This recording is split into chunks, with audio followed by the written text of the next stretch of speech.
ঢাকা ১৫ আসনের মনোনয়ন দাখিল করেছি। এটি কোনো ব্যক্তির বিষয় না। ঢাকা ১৫ আসনের মিরপুর এবং কাফরুলের জনগণের আশা আকাঙ্ক্ষা এবং পরিবর্তনের দাবি।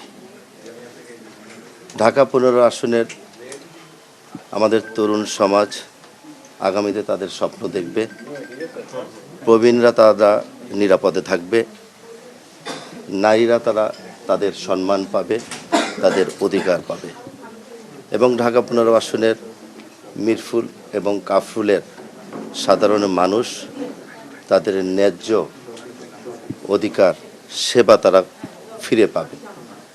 এই আশা এবং পরিবর্তনের মাধ্যমেই আমরা ঢাকা ১৫ আসনের সর্বস্তরের জনগণকে একটা বাসযোগ্য, নিরাপদ এবং সামাজিকভাবে শান্তি এবং ঢাকা ১৫ আসনের প্রতিটি ওয়ার্ডে ইউনিটে একটা স্থিতিশীল পরিবেশ করার যেই ডাক দিয়েছি, সেই আলোকেই আমরা এই মনোনয়নের মধ্য দিয়ে আগামী জাতীয় সংসদ নির্বাচনে আমরা প্রতিদ্বন্দ্বিতা করছি।